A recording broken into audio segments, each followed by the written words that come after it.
ریاست مدینہ کے بعد واحد ایسی ریاست جو کلمے کے نام پہ بنی، جو اسلامی طور طریقوں کو اپنانے اور پوری دنیا میں اسلام کا پیغام لے جانے والی ریاست بنی، اس کا نام پاکستان ہے، جو 14 اگست 1947 کو مارز وجود میں آئی۔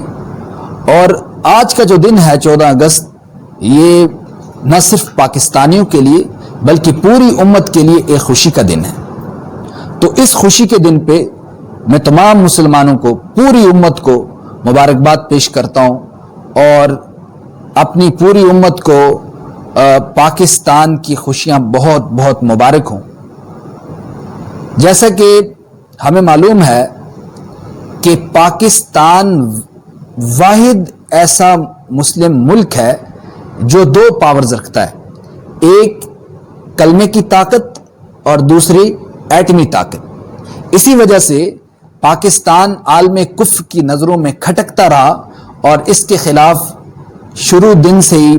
سٹارٹنگ دن سے ہی اس کے خلاف سازشیں شروع ہو گئی، چاہے وہ بھارت ہو، چاہے وہ انڈیا ہو، چاہے وہ اسرائیل ہو، چاہے وہ امریکہ ہو، چاہے وہ روس ہو، کوئی بھی اسلامی ملک کے خلاف جو انہوں نے سازشیں کی، کوئی بھی، یہ جو کفار ہیں یہ سب مل کے، یہ امت واحد بن چکے ہیں، یہ سب مل کے پاکستان کو اندرونی اور بیرونی سازشوں کا شکار کر رہے ہیں۔ اور یہ استعمال کس کو کر رہے ہیں؟ آپ کو میں ایک بات بتاؤں، اگر آپ تاریخ کے اوراق کو پلٹیں گے تو آپ کو پتہ چلے گا کہ جب ریڈ کیلف کی موجودگی میں تقسیم ہند کا اعلان ہوا کہ تقسیم ہند کا اعلان ہوگا، اور ان کی جو گراؤنڈ حقائق ہیں، جو سرحدی ان کے حقائق ہیں، ان کو تقسیم کیا جائے گا، تو اس میں کیا ہوا تھا؟ یہ تاریخ ہم نہیں پڑھتے، ہم جو ہے نا جب 14 اگست آتا ہے تو باجے لے کے ادھر ادھر گھومتے ہیں، اپنے جو موٹر سائیکلز ہیں یا گاڑی ہیں ان کے سلنسر کھول لیتے ہیں، پٹاخے پھوڑتے ہیں۔ یہ نہیں ہے۔ آپ کو اگر 14 اگست قریب آ رہا ہے تو 10 دن پہلے بکیں لیں، آپ بکس لے کے پڑھیں کہ یار کیا ہوا تھا، ہمارے بڑوں نے کیا کیا تھا۔ یہ جو ملٹی میڈیا ہے، سوشل میڈیا ہے، الیکٹرانک میڈیا ہے، یہ کیا کر رہا ہے؟ یہ آپ کو تاریخ سے دور کر رہا ہے، اپنی تاریخ سے دور کر رہا ہے کہ نوجوانوں کو پتہ ہی نہ ہو کہ کیا ہوا تھا۔ اور میرے دوستو، کیوں نہیں سمجھ رہے تم بات کو؟ یہ آزادی ایسے نہیں ملی، یہ آزادی ایسے نہیں ملی، اس کے پیچھے ہماری ماؤں بہنوں کے سواگ اجڑے، ان کی عزت پامال ہوئی، عورتوں نے اپنے خود پیٹوں میں خنجر مارے اور اپنے آپ کو شہید کر دیا۔ سمجھ رہے آپ بات کو؟ اور تاریخ کی سب سے بڑی ہجرت ہوئی جس کے نتیجے میں پاکستان بنا۔ تو بات ہو رہی تھی کہ ریڈ کیلف کی سربراہی میں جب تقسیم ہند کا اعلان ہوا تو کیا ہوا تھا پتہ آپ کو؟ تاریخ نہیں پڑھی آپ نے۔ جب میں نے یہ بات پڑھی، جب یہ میں نے بات دیکھی، تاریخ کے اوراق کو پلٹا، تو مجھے پتہ چلا کہ ریڈ کیلف کی سربراہی میں جو اعلان ہوا تھا تقسیم ہند کا، اس میں قادیانیوں نے بہت بڑی سازش کی۔ ظفر اللہ خان جو مسلم لیگ کا ممبر تھا، اس کو قادیانیوں نے مسلم لیگ میں انٹر کیا۔ اس نے ایک قرارداد رکھی کہ تقسیم ہند جو ہے یہ تحصیلی بنیاد پہ ہو، لیکن مسلم لیگ کا جو اپنا موقف تھا وہ تھا کہ تاریخ پاکستان کی جو تقسیم ہو، جو ہند کی تقسیم ہو، وہ ضلعی بنیادوں پہ ہو۔ لیکن اس نے یہ سازش کی، اور اس سازش کا جو نقصان ہوا وہ کیا ہوا؟ وہ یہ نقصان ہوا کہ ایک طرف تو ہم سے ضلع گرداسپور پورا چلا گیا۔ اگر وہ ضلعی طور پہ اس کی تقسیم ہوتی تو وہاں پہ مسلمانوں کی اکثریت زیادہ تھی اور وہ پاکستان سے ایریا ملتا، اور گرداسپور کے جانے سے نقصان یہ ہوا کہ جو کشمیر ہے، کشمیر میں ایکسیس مل گئی انڈیا کو، چونکہ گرداسپور انڈیا میں شامل ہو گیا، ہندوستان میں شامل ہو گیا، تو راستے مل گئے۔ اب جو ہے کشمیر بھی چلا گیا، اور کشمیر میں بربریت بھی ہو رہا ہے، ظلم بھی ہو رہا ہے۔ اور ظفر اللہ خان نے جو کام کیا وہ مرزا غلام احمد قادیانی کے بیٹے بشیر اللہ کی ہدایت پہ کیا۔ سمجھ رہے آپ بات کو؟ اور اب بھی موجودہ دور میں بھی جو قادیانی ہیں یہ اس تحریک کو چلا رہے ہیں اور پاکستان کو جو ہے وہ بدنام کر رہے ہیں۔ الفضل جو اخبار ہے اس میں ظفر اللہ خان نے خود جو ہے ایک بیان دیا اور اس میں اس نے کہا کہ میں نہیں چاہتا تھا کہ تقسیم ہند ہو، اور میں ابھی بھی خواہش مند ہوں، ان کی یہ خواہش ہے قادیانیوں کی کہ دوبارہ پاکستان اور انڈیا یہ جو برصغیر میں تھے یہ جس طرح تقسیم سے پہلے تھے اس طرح مل جاتے۔ تو یہ جو قادیانی ہیں اپنے دشمنوں کو پہچاننا بہت ضروری ہوتا ہے کسی بھی نسل کے لیے۔ جب آپ کو پتہ ہی نہیں کہ آپ کا دشمن کون ہے تو آپ اس کی سازشوں کا مقابلہ نہیں کر سکتے۔ تو میرے نوجوان ساتھیوں سے آج یہ آزادی کے موقع پہ یہی ایک التماس ہے میری، اور ان کے سامنے میرا یہی پیغام ہے کہ بھائی اپنے دشمن کو پہچانیں کہ آپ کا دشمن کون ہے، ایک۔ اور دوسری جو سازش ہو رہی ہے عالمی طور پہ، ایک تو قادیانی سازش کر رہے ہیں نا کہ کہہ رہے ہیں کہ ہمیں جو ہے وہ حقوق نہیں مل رہے پاکستان میں۔ جو دھوکے باز ہوں، جو فراڈی ہیں، ان کے کوئی حقوق نہیں ہوتے، انہوں نے فراڈ کیا انہوں نے۔ یہ حضرت محمد صلی اللہ علیہ وسلم کو آخری نبی نہیں مانتے، یہ غلام احمد قادیانی کو، اس ذلیل کو نبی مانتے ہیں، اور ان کا جو موجودہ خلیفہ ہے وہ جا کے امریکہ میں نہیں بلکہ پوری دنیا میں پاکستان کے خلاف پروپوگنڈا کرتے ہیں یہ۔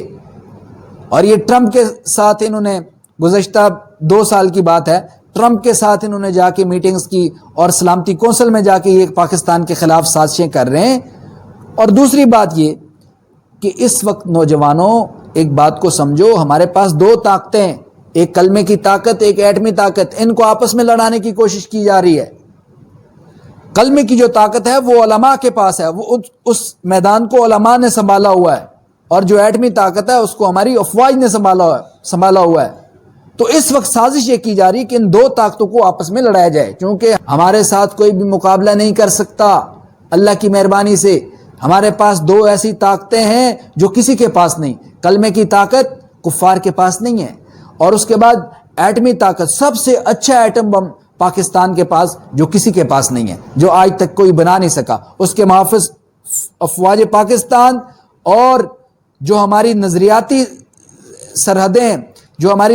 سرحدیں ہیں ان کے محافظ ہمارے علماء، اور ان کا بھی کوئی مقابلہ نہیں کر سکتا، نہ دلیل سے، نہ علم سے، نہ طاقت سے، اور ہماری افواج کا بھی کوئی مقابلہ نہیں کر سکتا۔ اور ہماری سب سے بہترین ایجنسی ISI، جو دنیا کی سب سے ایک ٹاپ 1 ایجنسی، اس کا کوئی مقابلہ نہیں کر سکتا۔ یہ اللہ کی مہربانی ہے، یہ لوگ تہجد پڑھتے ہیں، یہ ISI والے، یہ جو آرمی والے ہیں، جو ہمارے آفیسر ہیں، یہ رات کو سوتے نہیں، یہ رات کو اللہ سے مانگتے ہیں دوستو۔ ایسے ہی نہیں مل جاتی اتنی بڑی یہ جو پوسٹیں ملی ہیں، اتنی بڑی جو کامیابیاں ملتی ہیں ان کو، یہ اللہ کرتے ہیں۔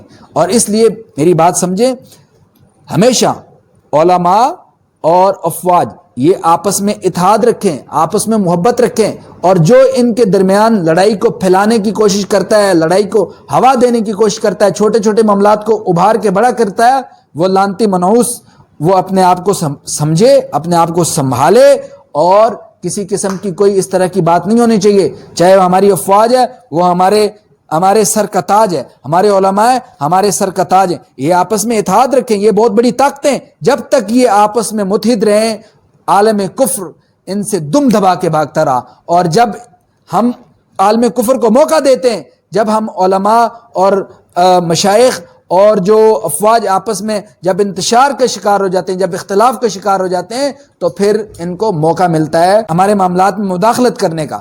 ایک نوجوانوں یاد رکھنا، کسی عالم کی، کسی بھی مذہبی فرقے کے بارے میں کوئی بھی نیگیٹو بات اگر آپ کو ملے، اس کو فارورڈ آگے نہ کریں۔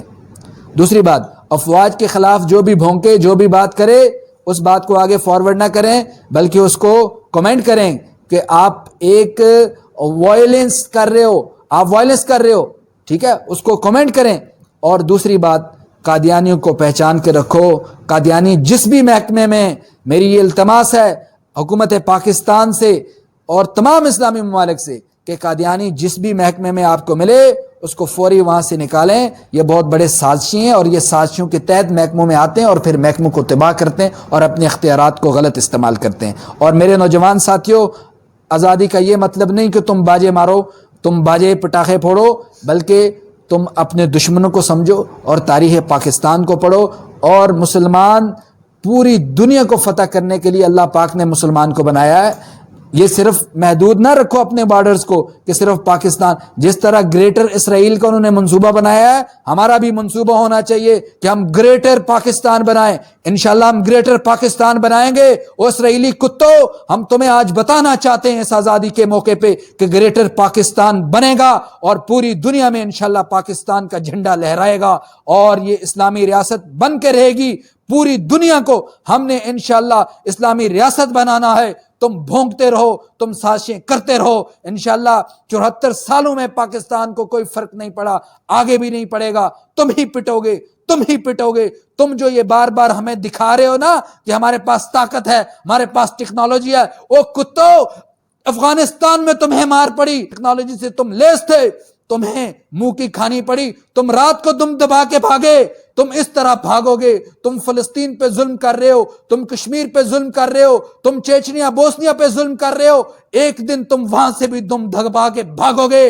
اوے ابھی تو ہمارے پاکستان کے ہیرو تمہارے مقابلے میں نہیں آئے، اگر تمہارے مقابلے میں آئے نا تو تم اپنے گھر سے بھی اپنے مرچوں کو بھی چھوڑ کے بھاگو گے۔ کتو، آج اسلامی اس سال پہ، اس اسلامی دن پہ، 14 اگست کے موقع پہ میں تمہیں وارن کر رہا ہوں کہ جو تم میلی آنکھ سے پاکستان کی طرف دیکھ رہے ہو نا، تو اس آنکھ کو کسی اور طرف موڑ لو، ورنہ یہ آنکھیں تمہاری ہم جو ہے نا نوچ دیں گے، یہ تمہاری آنکھیں دیکھنے کی قابل بھی نہیں رہیں گی۔ تم کیا سمجھتے ہو پاکستان کو؟ تم کیا سمجھتے ہو پاکستان کی طاقت کو؟ تم کیا سمجھتے ہو پاکستان کے علماء کو؟ تم کیا سمجھتے ہو پاکستان کی افواج کو اور پاکستان کے ایٹم کو؟ میں کہتا ہوں کہ تمہاری دھجیاں اڑا دیں گے۔ اور گریٹر پاکستان کا منصوبہ انشاءاللہ سامنے آ رہا ہے، پاکستان مستحکم ہو رہا ہے، پاکستان انشاءاللہ معیشت کے طور پہ بھی آگے آئے گا۔ تم نے سیاست کی تھی کہ تم پاکستان کو معیشت میں اتنا نیچے کر دو گے کہ یہ تمہارے گھٹنوں پہ آ جائے گا۔ ہمارے حکمران پاکستان کو اوپر لے کے آ رہے ہیں، پاکستان کے قرضے اتر رہے ہیں، پاکستان خود سٹیبل ہو رہا ہے معاشی طور پہ، اور انشاءاللہ مستحکم ہو کے تمہارا مقابلہ کرے گا۔ جس طرح تمہیں افغانستان سے جوتیاں پڑی، روس کو پڑی، امریکہ کو پڑی، اور فلسطین میں اسرائیل کو پڑ رہی ہیں جوتیاں، انشاءاللہ اس طرح بھارت کو بھی کشمیر میں پڑ رہی ہیں۔ بھارت میں کشمیری ان کے آگے جھکے نہیں، اپنی گردنیں کٹائیں، قربانیاں دی۔ یہی قربانیاں دے کے ہم نے جانوں کا نذرانہ دے کے، ہمارے والدین نے، ہمارے بزرگوں نے، ہماری ماؤں بہنوں نے قربانیاں دی، آج ہمارے تک یہ آسانیاں آئی۔ آج ہم اپنے گھر میں بیٹھتے ہیں، اپنی مساجد میں جا کے نمازیں پڑھتے ہیں، اپنی اذانیں دیتے ہیں، اپنی عیدگاہوں میں جا کے نمازیں پڑھتے ہیں۔ او نوجوانوں، تمہیں کیا ہو گیا ہے؟ تم اپنے بزرگوں کی قربانیوں کو کس طرح بھلا سکتے ہو؟ تم اپنے دشمنوں کو پہچان کے رکھو، اپنے خون کو ہمیشہ گرما کے رکھو۔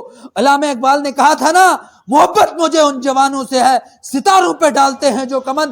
ہمیشہ ہمیشہ ہمیشہ اپنی تاریخ کو یاد رکھنا۔ اس کے ساتھ ہی میں اجازت چاہوں گا اور اپنے نوجوان ساتھیوں کو میں ایک پیغام دے کے جاتا ہوں کہ اپنی تاریخ کو لازمی یاد رکھیں، اپنے بزرگوں کی قربانی کو یاد رکھیں۔